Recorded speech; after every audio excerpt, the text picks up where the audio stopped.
Rebonjour, nous allons continuer le shiur qui était commencé concernant la mitzvah de la Shemitah, la 7e année, celle qui se multiplie en 7, 7 fois 7, 49, puisse l'Éternel nous aider à comprendre cette mitzvah très intéressante et qui confère à chaque juif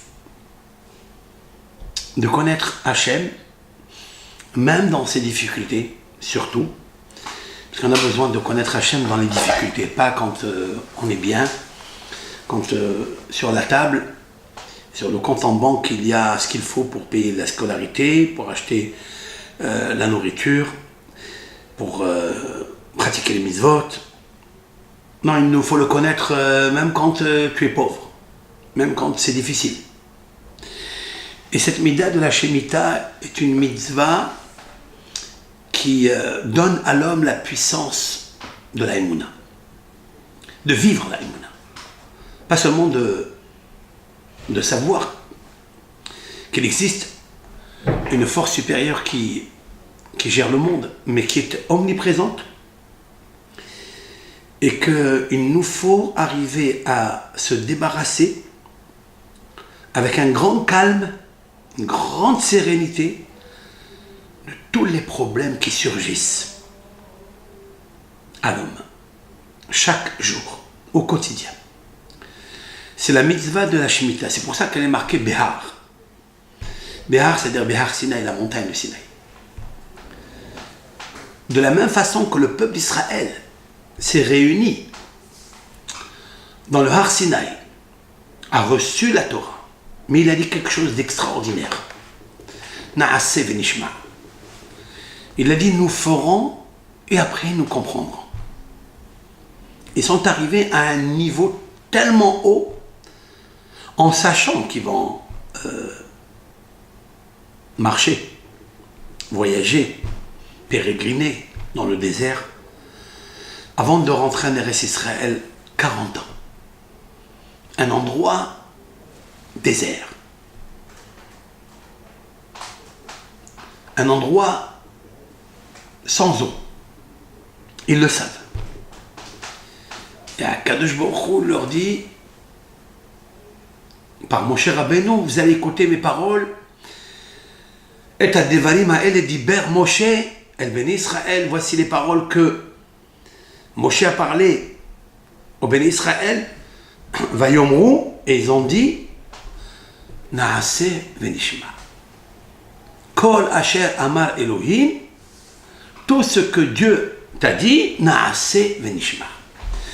Na'aseh, ça prouve l'engagement du bitachon, de la confiance en Hachem aveugle, sans comprendre. Et après, on comprendra. S'il n'avait pas acquis au Har Sinaï le bitachon d'Hachem, on n'aurait pas compris pourquoi la mitzvah de Shemitah, elle est tellement détaillée par ses grands principes et ses petits détails, au moindre détail. S'il n'a pas la mitzvah de bitachon. On ne peut pas demander à un homme d'arrêter sa parnassa pendant 1 an. C'est pas possible.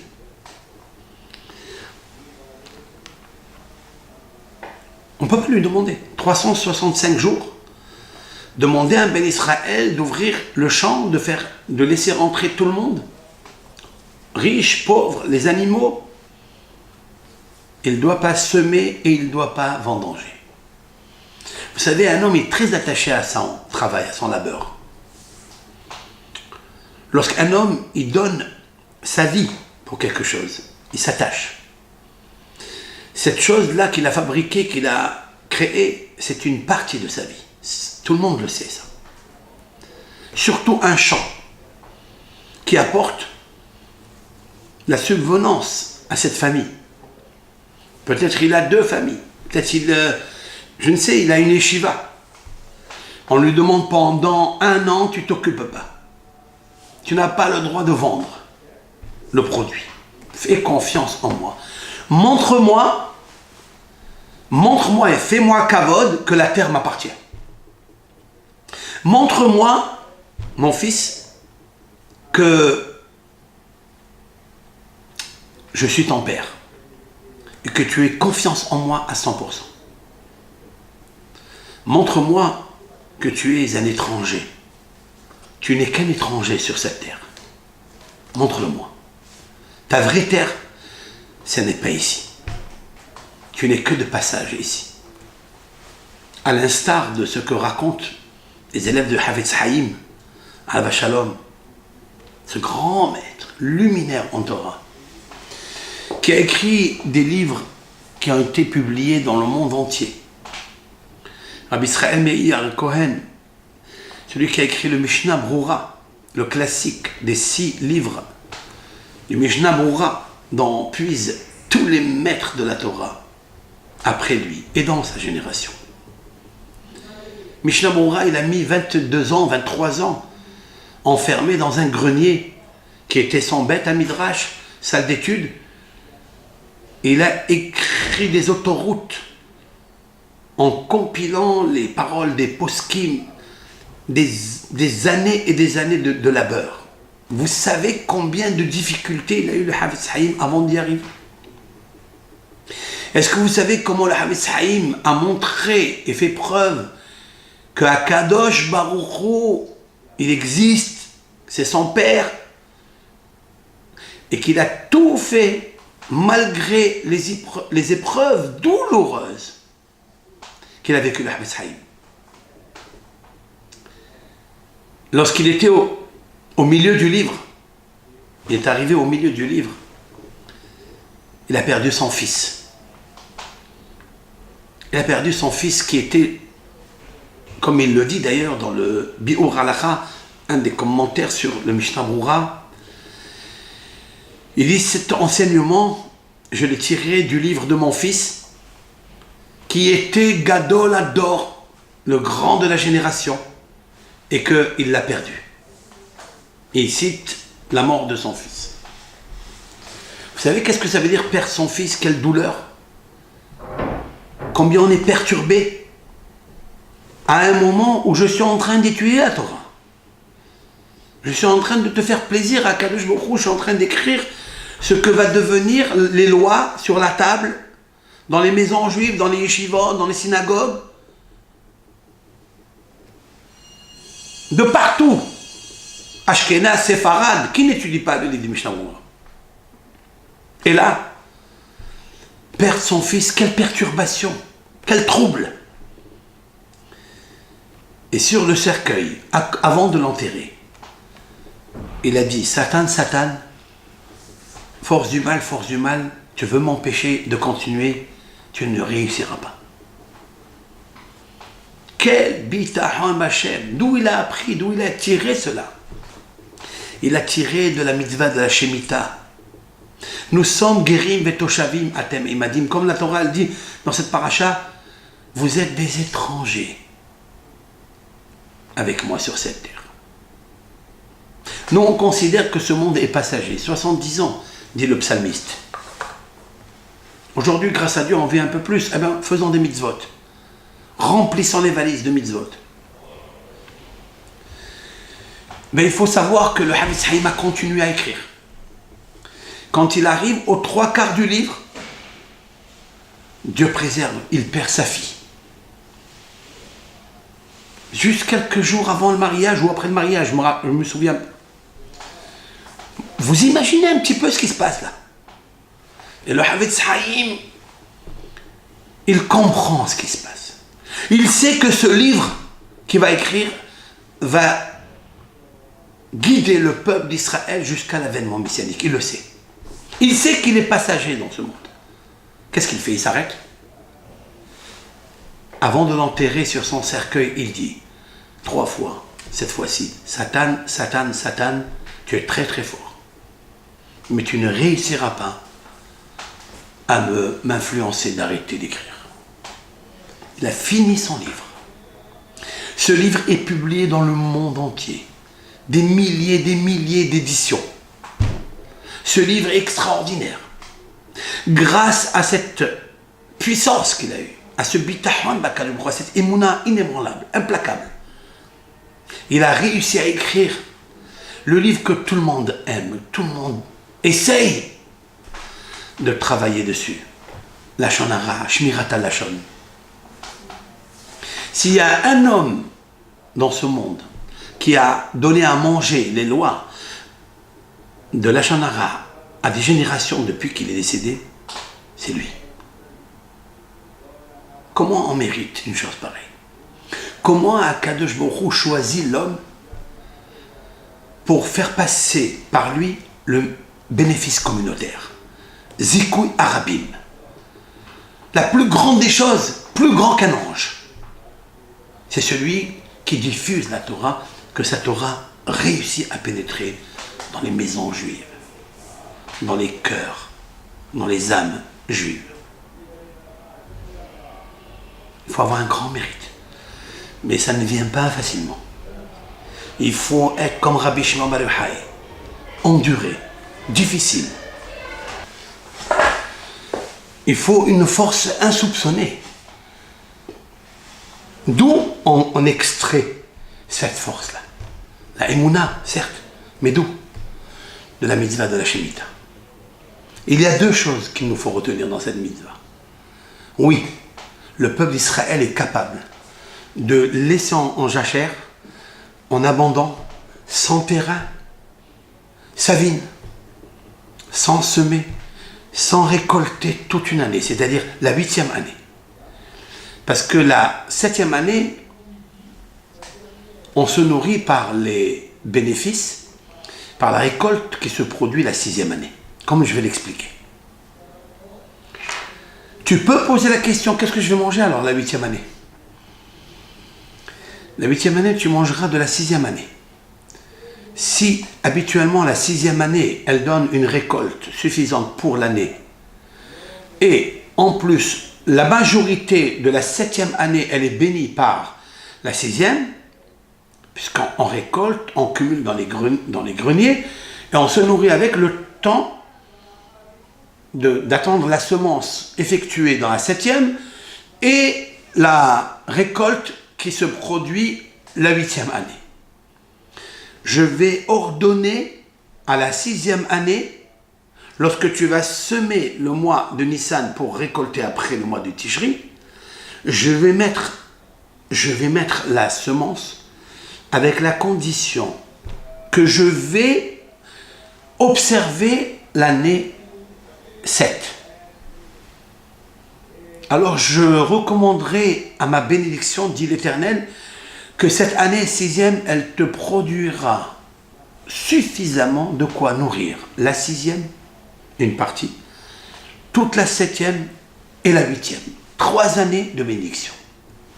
Celui qui croit et qui m'a amin bakadosh baruch hu, il le fait, il verra que sa récolte est en abondance. Elle est profusion exceptionnelle.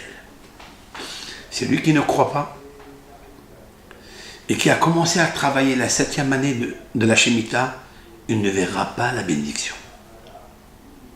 On voit Baruch Hashem en Eretz Israël témoignent plusieurs rabbanim, plusieurs personnes pour tous les terrains qui ont été observés, Shabbat Lachem, un repos pour Akadosh Baruch Hu, parce qu'il l'a ordonné. Ce n'est pas parce qu'il en laisse l'abandon de la terre pour qu'elle prend des forces, qu'elle s'affaiblisse pas. Pas à cause de cette raison du tout. Elle n'est pas scientifique. Elle est la foi et la confiance en lui à Akadosh Baruch Hu. Et lorsque le Béni Israël, ils ont pratiqué cette loi, ils ont vu la bracha, le osher, la richesse dans leur vie. Ils ont fait confiance à Akadosh Baruch Hu. C'est de là que le Havetz Haïm, il a tiré la Emouna, le Bitachon, pour supporter des épreuves inouïes. Le Havetz Haïm, qui était connu dans le monde entier par sa sagesse, son sérieux, sa yirat shamayim, sa kedusha, un jour lui rend visite un homme richissime. Vous connaissez l'histoire, je voudrais un détail dans cette histoire, vous vous rappelez. Et donc, il cherche où il est le Havetz Haïm à Radin, là-bas en Russie.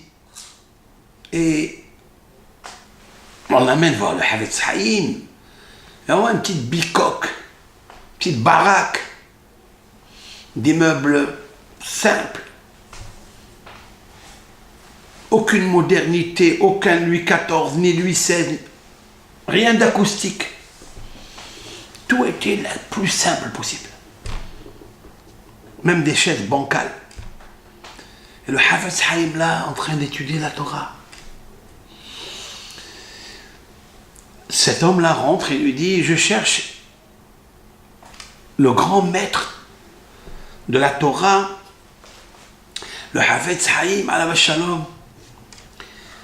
Vous pouvez me dire il est où? Ça veut dire qu'il voit un homme et il ne sait pas que c'est lui. Il lui dit Israël, mais Ira Cohen c'est moi. Il dit c'est vous. Et il jette un œil comme ça devant la chambre. Il dit c'est vous. Il dit pourquoi? Quel est votre étonnement? Il lui dit c'est ça, c'est là où vous habitez? Il lui dit oui, c'est ici où j'habite. Il est encore plus étonné. Fou le rave. Je vais vous dire l'étonnement de cet homme-là. Il est marqué que le Kohen Gadol, qu'il était Kohen ce rave. Et il aurait pu être, d'ailleurs il se préparait pour l'avènement messianique. Il s'habillait tous les vendredis avec le vêtement qu'il va porter pour le Kohen Gadol, pour le sacerdoce dans le Beth Amikdash qui se construira. Parce que tous les jours, il sortait, il avait espoir que le Beth Amikdash allait se construire. Rav Yitzhak Meir Cohen, le Havetz Haïm a étudié les halachot zvahim ou mnachot. Ce sont des lois relatives à toutes les pratiques relatives service du Beth Amikdash, comme le Kohen Gadol. Et il a fait très attention à garder les 32 dents qu'il avait dans sa bouche. Il disait, faites très attention que je ne perds pas une, sinon je serai impropre au service divin. Un jour, puisque je passe d'une à l'autre parce que c'est très important, un jour le Havetz Haïm était fatigué dans sa chambre et rentrait un de sa famille qui était en même temps un élève intime à lui et il lui dit au Rav, tu attends Mashiach? Il dit tous les jours, chaque instant j'attends que Mashiach vienne. Il lui a dit mais c'est possible. Il lui a dit prends ton doigt et rentre-le dans ma bouche et commence à compter les dents qu'il y a. Bien sûr que cette personne était très émue et fascinée de faire entrer la main dans la bouche du Kohen Gadol, de Havetz Haïm qui n'a jamais parlé la Lashon Hara, qui a fait attention de parler que de la bienveillance sur Israël, sur Jérusalem, sur les hommes, tels qu'ils soient, peu importe leur niveau social, spirituel, religieux. Jamais il a parlé du mal d'un juif, même si, entre guillemets, on lui disait qu'il n'était pas. Il a fait attention. Je te recommande, il lui dit, fais rentrer ta main et compte. Ce dernier a rentré le doigt, il a compté 32 dents. Havetz Haïm a fait attention au bio. Il a fait attention à sa santé. Il a fait attention à Vinishmartem me'od lenafshotechem, que de faire attention à son santé, à son âme. Parce qu'il pensait et il voulait, il se préparait pour être au Beth Amikdash. Il est décrit à propos du Kohen Gadol que nous avons lu la semaine dernière. Veha Kohen hagadol me'ehav. Et le Kohen qui est plus grand, ou bien le grand prêtre me'ehav, de ses frères. Qu'est-ce que ça veut dire? C'est un bizarre mot qui en fait veut dire deux choses. Le Kohen Gadol qui est plus grand que ses frères, il est grand dans quoi? Il est grand dans la hauteur, il est grand dans la richesse, il est grand dans sa beauté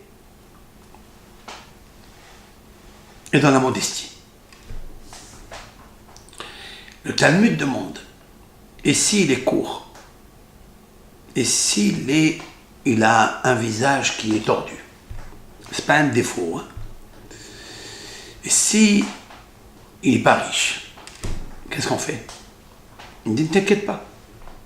S'il mérite d'être le Kohen Gadol, on prend l'huile d'onction On le verse sur lui et il grandit. Ses vêtements grandissent. Si son visage est tordu, il guérit, dit le Talmud. Maintenant, d'où va venir la richesse? Me'ehav, de ses frères. Voilà pourquoi le mot Me'ehav peut avoir deux résonances. Première connotation, il est plus grand que ses frères, dans la beauté, dans la richesse, et s'il n'est pas riche, et s'il est court, etc., alors on le remplira de ses frères. Autrement dit, qu'on fait un capital, et chaque Kohen doit mettre à l'intérieur des sommes pour le rendre riche, le plus riche de tous. Pourquoi elle doit être le plus riche? Pour ne pas avoir recours aux hommes, aux êtres humains. Il doit avoir la puissance et la force pour s'adresser uniquement à Kadosh Baruch Hu. Il n'a pas besoin de se soumettre et d'aller quémander sa parnassa. C'est très important ça. Très très important. Ça voudrait dire que on garde en lui la mida du bitachon b'Hashem.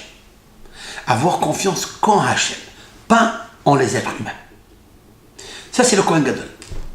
Alors je voudrais expliquer grâce à ce midrash, le superposer avec ce richissime là, qui demande la question, vous êtes quoi? Vous êtes un Kohen, vous êtes un grand.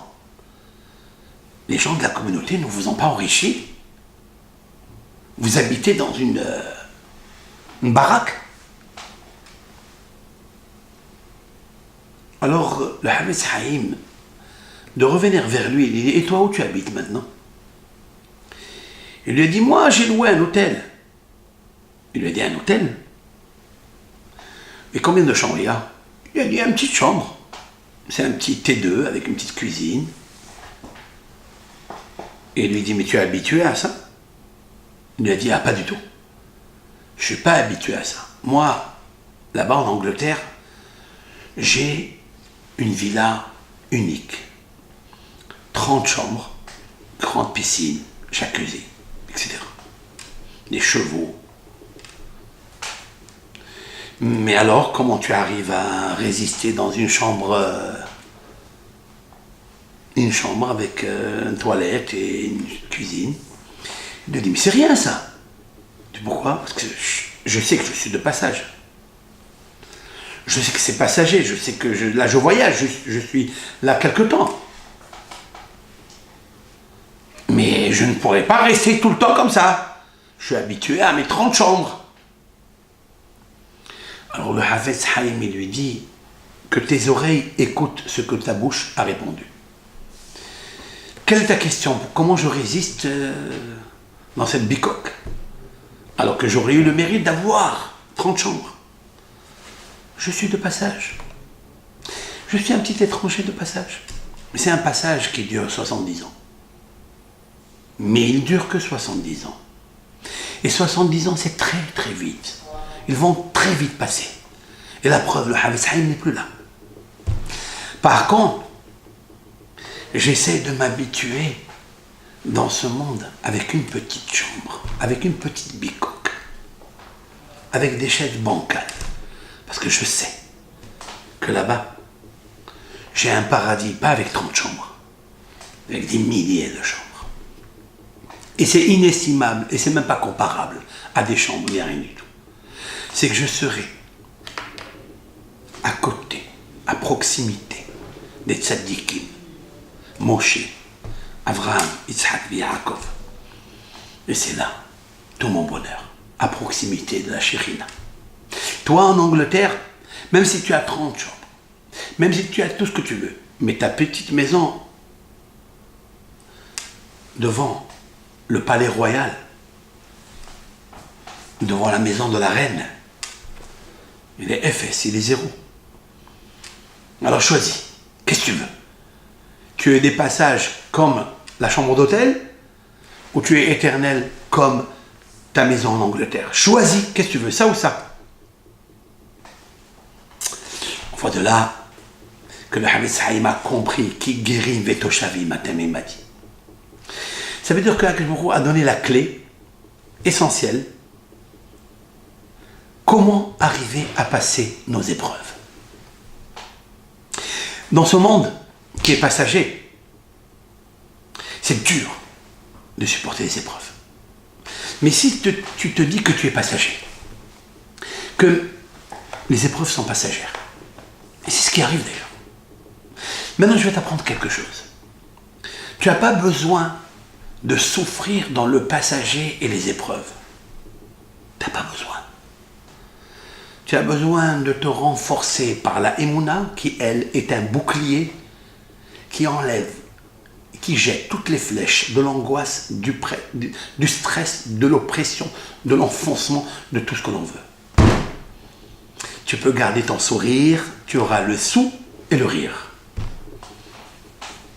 Akadosh Baruch Hu, il est là pour te soulager. Prends un Akadosh Baruch Hu avec toi. Mais pour le prendre, écoute-le. Écoute-le, fais ton Shabbat. Sois prêt à l'écouter. Et montre-lui que vraiment tu as confiance en lui. Tu l'as dit d'ailleurs un jour. Nous étions toutes et tous au Har Sinaï. Kotomar le Bet Yaakov et Taget les Bet Israël. Les Béné Israël. Ainsi tu diras à la maison de Jacob sans les femmes. Tu parleras aux Béné Israël les hommes. Il leur a parlé les 10 commandements. Il leur a dit des choses que c'est difficile pour eux. Il faut un combat perpétuel, quotidien. Mais c'est passager. Ils ont dit Naase Venishma. Nous allons faire. Et après on écoutera. Après on comprendra. Un jour on comprendra. Et même si tu ne comprends pas, qu'est-ce qu'il y a? L'essentiel c'est de vivre le bonheur. En sachant que ce n'est pas un jour, 2 jours, 3 jours dans le désert, où il y a des serpents, des scorpions, sans eau, sans nourriture. C'est 40 ans. Comme ils ont dit, nous ferons. Mais comment ils ont réussi? La réponse est Naase Venishma. Et la réponse est, la clé mystérieuse, c'est d'admettre, d'imprimer que nous sommes Gerim Vetoshavim. Nous sommes en même temps étrangers et citoyens. Et il m'a dit, avec moi. Ici, on est étranger. Là-bas, on est citoyen avec Hachem. Mais toujours, tu dois être étranger et passager dans ce monde avec moi. Et citoyen avec moi. Guérim, étranger. Vetoshavim, citoyen. Et il m'a dit, avec moi. Le mot guérim, avec moi, c'est-à-dire étranger avec moi, citoyen avec moi. Si tu veux vivre bien dans ce monde, ne te décourage pas. Ne dis pas quoi, je suis étranger, je dois supporter toutes les misères de ce monde. C'est pas sûr que tu as des misères. Ce n'est pas sûr que ce sont des misères, ce que tu as. Ça peut être une épuration. Ça peut être un sec à sec de tous les prêts que tu as fait un jour, de toutes les dettes que tu n'as pas payées, de toutes les mitzvot dans une vie antécédente que tu n'as pas accomplies, que tu n'as pas parfait. Peut-être il te manque quelque chose dans la combinaison de telle et telle mitzvot, un bouton, peut-être une manche que tu n'as pas encore cousue. Tu es revenu dans ce monde pour vivre encore une période, mais sache-le, que tu n'es qu'un étranger. Lorsque je sais que je suis étranger, mais avec Akadosh Baruch Hu, pas étranger dans la solitude, étranger dans le chaos. Je suis de passage dans le chaos, donc je vais m'angoisser. Il n'a pas à t'angoisser du tout. Tu es avec moi, il m'a dit, avec moi. Tu dois travailler le bitachon avec moi. Alors, t'inquiète pas. Tu auras le toshav, tu seras citoyen de Akadosh Baruch Hu. Il m'a dit, avec moi. Comme a dit dans la paracha de Bechukotai, on va le lire, ce Shabbat, la deuxième paracha.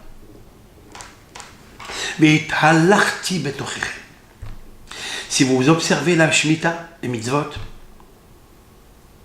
je marcherai, je me promènerai parmi vous. Rashi, de quoi s'agit-il? Atayel imachem de Gan Eden. Je me promènerai dans le Gan Eden parmi vous. Ke'ehad mikem, comme une personne comme vous. C'est pas beau ça? Il a menti. Moshe Rabbeinu a menti. Dieu préserve. Et il m'a dit, avec moi. Tu as des soucis, tu as des épreuves, c'est pas un problème ça. Il faut garder ton sourire. Il faut garder ta force. Il faut faire l'hypnose, de lâcher tout ce qu'il y a autour de toi et vivre le calme. Tu es avec moi, Akadosh Baruch Hu. Je terminerai avec une parole d'un maître qui est Rabbeinu Avraham Zalmanas. Ça dit que pas grand-chose. C'est un des élèves du Sava de Novardok, Rabbi Yosef Yuzel Horowitz. Il a demandé la question. Est-ce qu'une personne peut emprunter de l'argent d'une tierce personne en sachant qu'il n'a pas de quoi rembourser et de compter sur la confiance en Dieu qui lui enverra les moyens pour rembourser sa dette? Ça arrive souvent. Je veux pratiquer la bar mitzvah à mon fils, ou le mariage de mon fils, ou de ma fille. Je veux emprunter. Mais d'ores et déjà, je ne sais pas si je vais le rembourser. Je sais que je n'ai pas de source de remboursement. Je ne l'ai pas. Est-ce que je peux prendre cette dette pour cette mitzvah en ayant confiance en les bonosh à l'olam qui va me rembourser? Est-ce qu'on peut faire, ou bien peut-être c'est cynique, peut-être c'est dangereux de faire une chose pareille, peut-être c'est même pas interdit, c'est même pas permis de faire une chose pareille. Est-ce qu'on peut compter sur Dieu? Alors le Rav a répondu. Tout dépend. Si tu es prêt à prêter, toi, de l'argent à quelqu'un, en sachant que lui, il ne peut pas te rembourser.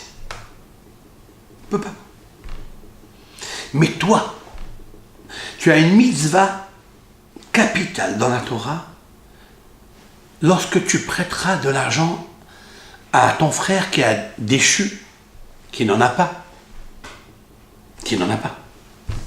C'est une mitzvah de la Torah de lui prêter. En sachant qu'il ne peut pas te rembourser. Mais toi, tu as dit à Hachem Yitbarach, tu m'as demandé de faire cette mitzvah, je la fais. Et j'ai confiance en toi qu'il aura de quoi me rembourser. Est-ce que tu es prêt à faire une chose pareille? Si tu es prêt à prêter de l'argent à autrui, à ton frère, parce que Hachem a demandé de faire une mitzvah de prêt à ton camarade. La mitzvah du prêt, il faut savoir qu'elle est plus grande que donner une tzedaka. Parce que donner une tzedaka, vous pouvez donner un peu de tzedaka. Mais le prêt, des fois, il te demande une grosse somme. Et tu es obligé, si tu en as, tu es obligé de lui prêter à ton camarade. Mais maintenant, je ne sais pas s'il va me rembourser. Mais toi, c'est la mitzvah. Tu en as de quoi lui donner. Qu'est-ce que tu fais? Tu dois le faire. Parce que tu as confiance, c'est Akadosh Baruch Hu, c'est lui qui m'a demandé de le faire. Donc tu te relis avec Akadosh Baruch Hu avec une force tellement réelle, tellement véridique, concrète. Tu es obligé de le faire. En sachant que lui, Hachem, il te remboursera. Par lui ou par un autre tuyau, par une autre source. Peu importe. Je dois faire ma mitzvah. Tu es prêt à ça? Si tu es prêt à ça, alors tu peux aussi emprunter quand tu n'as pas de quelqu'un d'autre, en sachant que tu n'as pas de quoi lui rembourser, mais en ayant confiance, en t'appuyant sur la mida, du bitachon, de la confiance en Hachem à 100% qu'il va te rembourser pour donner, rendre ta dette. Est-ce qu'on est prêt? Si on est prêt à ça, alors on peut payer toutes les vœux et toutes les dettes. Tous les vœux et les dettes que nous possédons, nous pouvons les payer et nous deviendrons une vedette.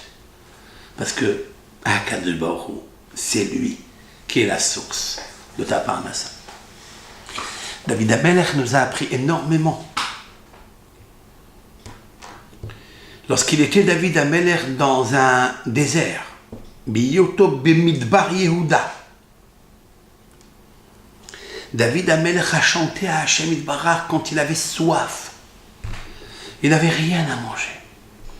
Toutes les portes sont fermées, aucune issue, aucune personne à qui demander une goutte d'eau, une pomme de terre. David Ameller, il a une confiance en Hachem Yitbarach. Et là-bas, il lui a occasionné la parnassa. Mais David Adonai Ro'i lo ihsar. David, il dit à Hachem, c'est mon berger, c'est mon compagnon.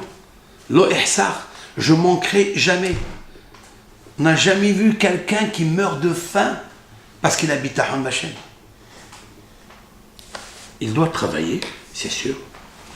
C'est très difficile d'acquérir tous les niveaux du Bitachon Hachem, mais c'est accessible. C'est inscrit dans, entre guillemets, les possibles. C'est inscrit.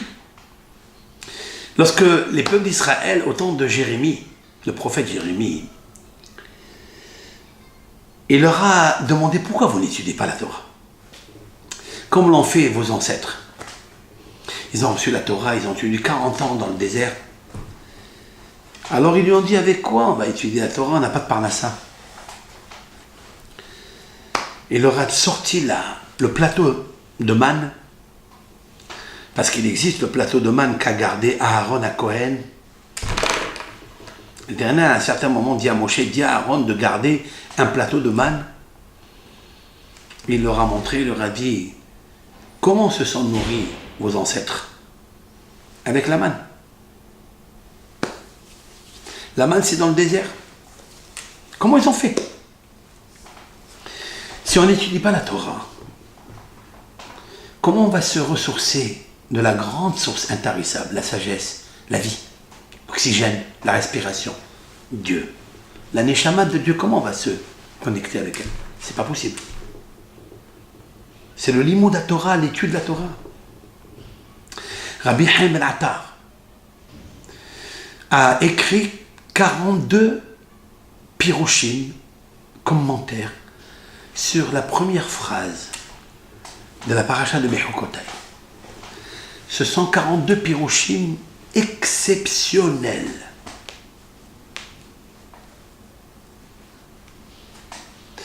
Dans le Baal Shem Tov, Rabbi Israël Baal Shem Tov a dit que ces commentaires qu'il a écrit Rabbi Haim Ben Attar, c'est de l'huile lumineuse qui descend du ciel.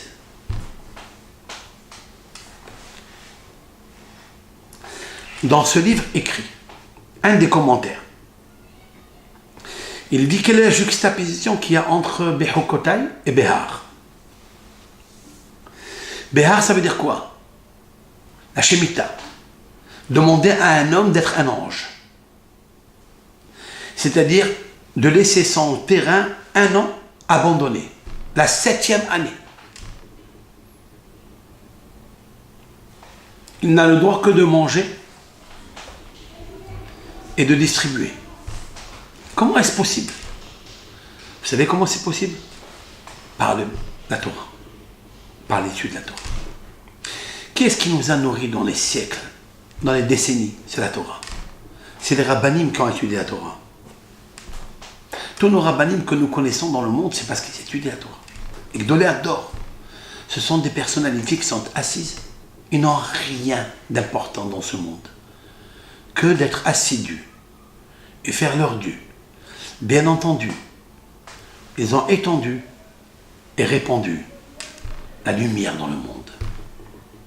Mais sinon, le Rabbi Haim Ben Attar dit, le Mashiach, écoutez bien, le Mashiach ne pourra pas venir dans une génération qui abandonne l'étude de la Torah. On peut nous raconter ce qu'on veut. On peut parler que si on fait ceci, on fait cela, certes, c'est bien. Mais Moshe Rabbeinu est très vexé. Ce sont ses paroles. Moshe Rabbeinu est très vexé depuis le don de la Torah qu'il a fait descendre du ciel. Parce qu'il aura descendu la chose qui peut les amener à la libération, à la liberté, à la rédemption finale, au jubilé. la Torah, l'étude de la Torah. Et cette Torah, c'est elle qui a rayonné dans le monde jusqu'à l'avènement messianique. Rabbi Hamid Attar dit à Moshe Rabbeinu, il a dit au Mashiach, tu ne bouges pas. Ne bouge pas. Tant que la génération n'est pas assise à l'étude de la Torah. Si on renforce la Torah, elle nous donnera son miel. Elle nous enlèvera le fiel des exils. Elle nous donnera son huile pour nous éclairer. Elle nous donnera son vin pour nous rendre divins. Elle nous donnera son lait, l'innocence, la blancheur, la colombe, la paix. Tout vient de la Torah. Seulement marcher dans l'étude de la Torah. Parce qu'on ne parle pas ici des statuts, des commandements, comme l'explique Rashi. Parce que c'est marqué après, Ve'et mitzvotai tishmeu. Mais mitzvot, vous observez. Donc les mitzvot, les 613 mitzvot, tefillin et autres, mezouza, tout ça c'est marqué déjà. Alors c'est quoi? Vous marcherez dans mes lois. Qu'est-ce que vous marchez? Amal à Torah. Une feuille transpirer et suer quand tu étudies la Torah. Même si tu es privé de beaucoup de choses, tu ne vas pas au club med, même si tu n'as pas des, je ne sais quoi, des plaisirs extraordinaires qui ne sont qu'extraordinaires dans ton cerveau. Mais rien ne vaut le délice sécrété par le limouda Torah be'amal, c'est-à-dire avec la peine et l'effort que tu montres que la Torah elle a de l'importance. Nuit et jour, tu devrais étudier. Tout le reste ne vaut rien. Et le Rav de dire, si les gens, les bénis Israël savaient, si les créatures savaient la métikout qu'il y avait dans la Torah, cette métikout c'est la douceur qu'il y avait dans l'étude de la Torah, ils seraient devenus fous d'elle. Ils auraient couru pour aller puiser le miel de la douceur. Et ils auraient abandonné tous les milliards fictifs, passagers. Pourquoi vous croyez qu'un homme riche, il est heureux? Demandez-lui.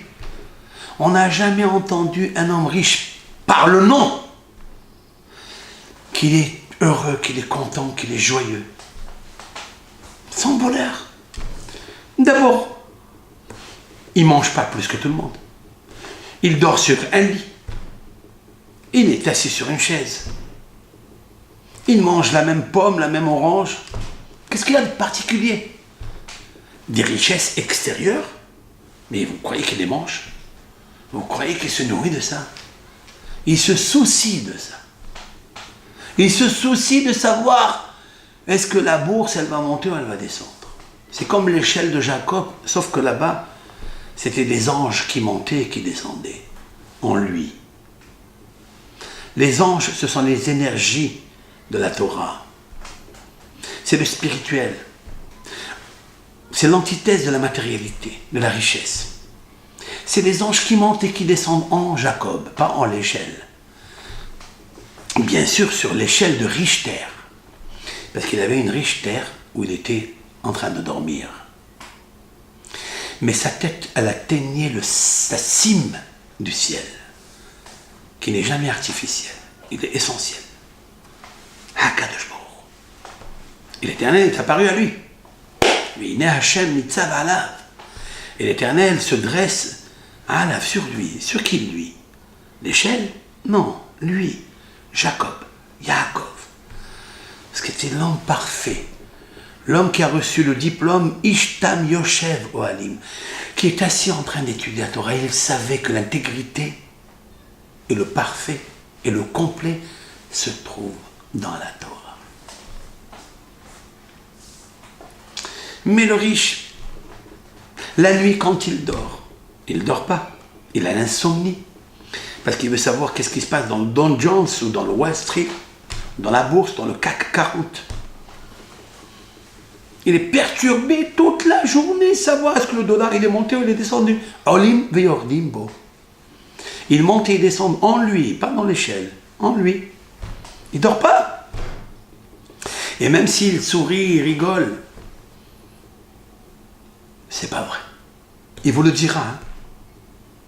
Des ennuis. Demandez à un pauvre quelle est la vraie richesse du bonheur. Il vous dira, il me faut à manger, c'est tout. Je ne cherche que ça. Mais je n'ai pas de bonheur. Le moyen, un jour Olim, un jour Yordim. Un jour il est content, il est heureux. Et un jour il est triste parce qu'il ne sait pas où va le monde. Quelles sont les récessions, quels sont les... Le monde aujourd'hui disjoncte. Il est mêlé à la mayonnaise de disjoncte.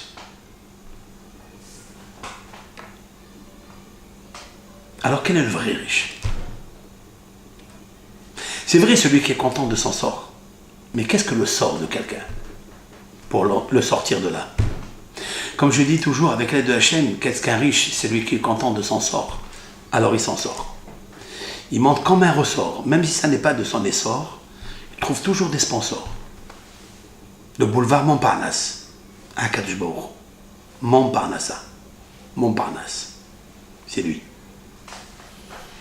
S'il accepte vraiment ça en lui, c'est le plus grand des bonheurs. La tranquillité. Mais ce bonheur, il n'est pas réel, il n'est pas vrai. Si tu ne te fixes pas au plus grand ordinateur céleste, la Torah, le limoud à Torah. Mais le limoud à Torah, tu dois donner ton âme dedans pour extraire la lumière qu'elle possède et de la pénétrer dans un corps qui est faible, obscur, ténébreux, et faire réveiller et jaillir la lampe lumineuse qui est en toi, la neshama, la respiration, l'oxygène. Sans elle, tu ne pourras pas avoir le bonheur.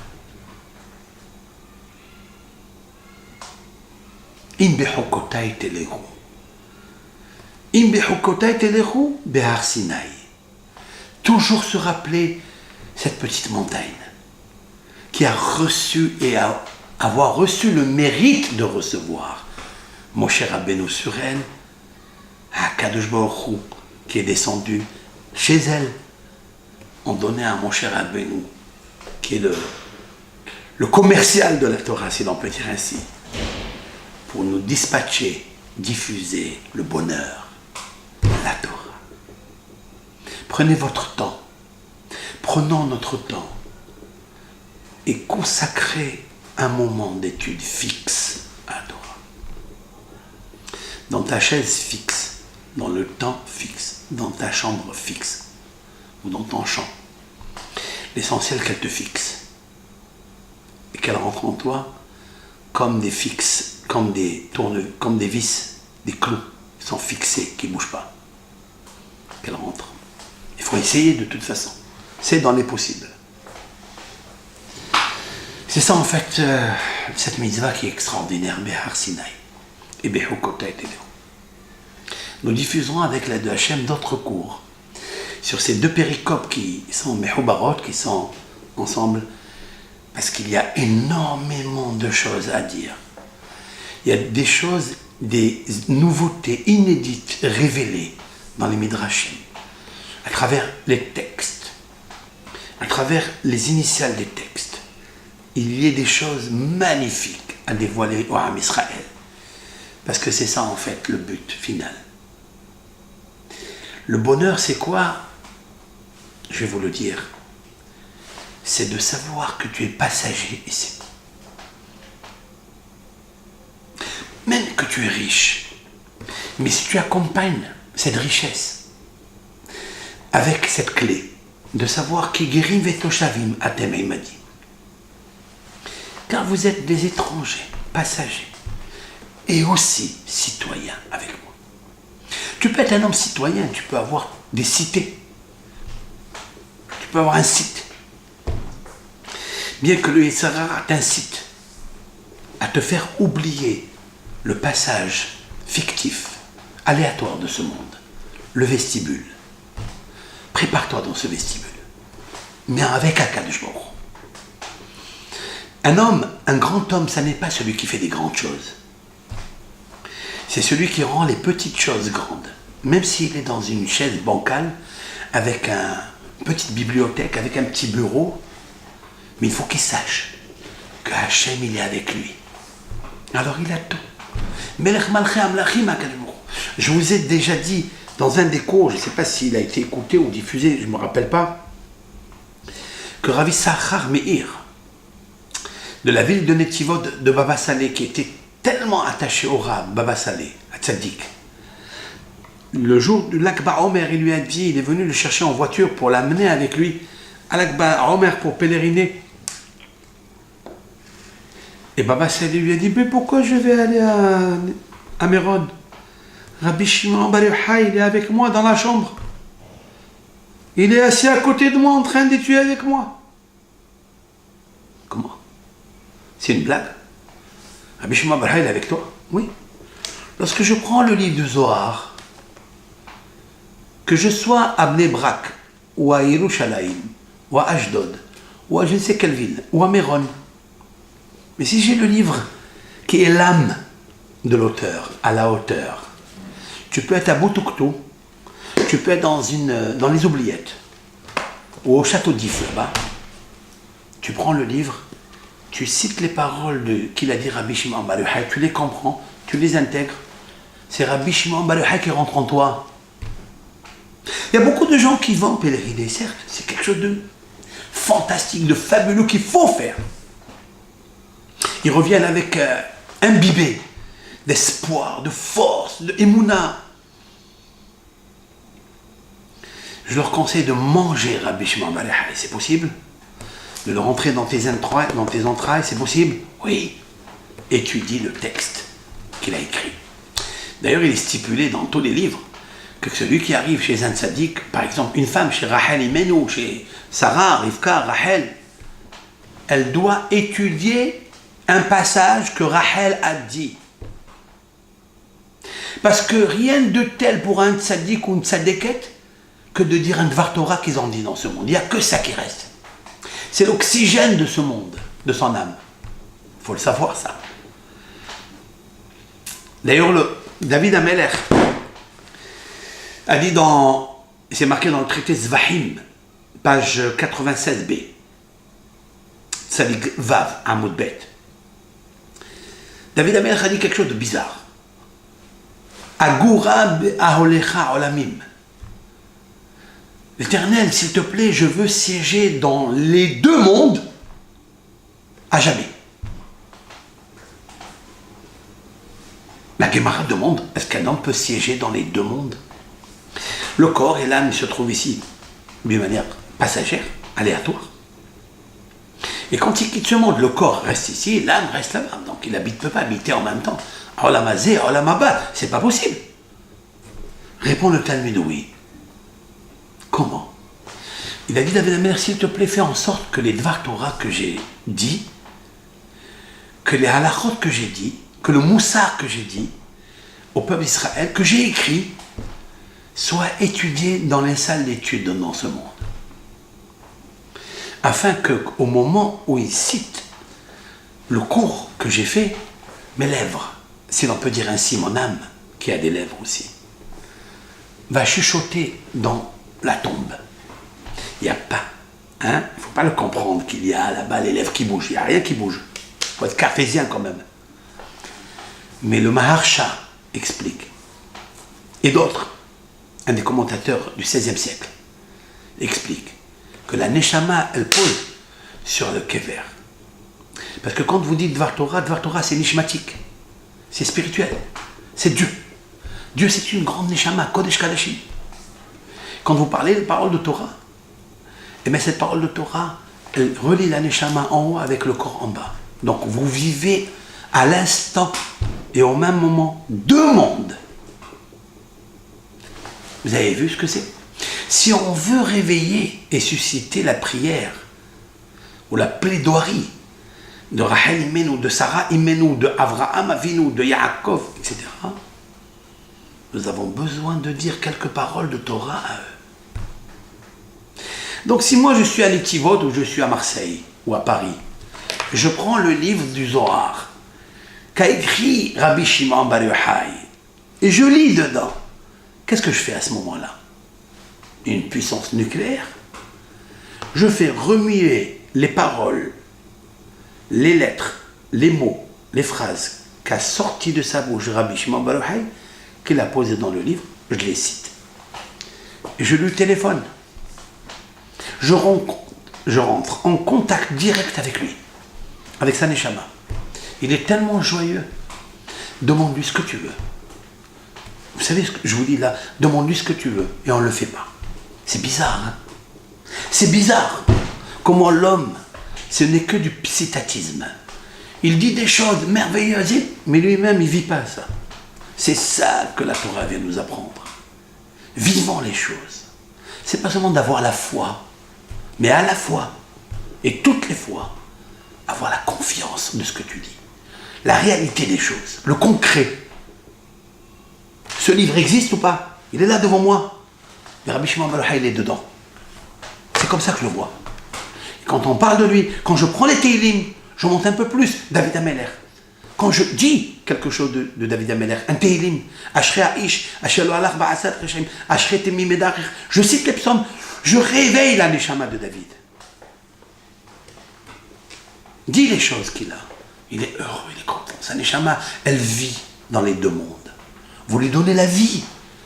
Vous lui donnez la vie? Très bien. Vous avez besoin, vous, de belles choses dans la vie? C'est lui qui est votre avocat. C'est lui qui sera l'avocat. C'est elle, Rachel. C'est elle, Myriam. C'est elle, Yocheved. C'est elle.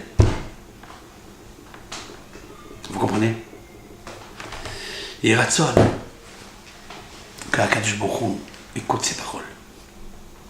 Et que tous les rabbins que j'ai cités, et j'ai dit quelque chose en leur nom, mais se réveillent, soient contents, par le flambeau de la lumière de la joie qu'il y a dans leur âme. Ils prient pour tout le âme Israël, pour tous et ceux et celles dans le monde qui ont besoin. Tout le monde qui a besoin. L'essentiel, c'est de ne pas être idolâtre. L'essentiel, c'est d'être la foi en un seul Dieu unique. Grâce à sa Torah, grâce à la Bible, grâce à ce livre merveilleux. Eh bien, Besrot HaTzadikim, Besrot Sodvar Torah, Akadosh Baruch Hu nous amènera Mashiach Tzidkenu. Autour de tous ces tzadikim qui nous feront monter en Eretz Israël, chacun à son territoire, chacun à son endroit. Comme il est marqué dans la paracha Ish, El Ahuzato Tashuv. Un homme, à sa racine, il reviendra. Sa racine en haut, sa racine en bas. Chacun, même s'il choisit le territoire où il veut être en Israël, ça n'est pas sûr qu'il réussira. C'est son âme qui est le GPS qui l'amènera là où il doit être. Ish el ahuzato tashuv. Ahouza, il y a le mot ohez. Ohez, ça veut dire saisi. C'est là où son âme est saisie. C'est là-bas son territoire saisira. Vous comprenez? Bisrout HaTzadikim, Bisrout Rabbi Shimon Bar Yochai, Rabbi Meir Baal HaNes, Bisrout Rabbi Akiva, avec le mérite des Avot HaKadoshim, Abraham, Yitzhak, Yaakov, Moshe, Aaron, Yosef ou Shlomo, David, Shlomo, que je pourrais nous envoie Mashiach Tzidkenu, Bimera, Bekarov, et on n'entendra que des bonnes nouvelles si Dieu veut. Kol Tov Lachem. Shalom Barakah.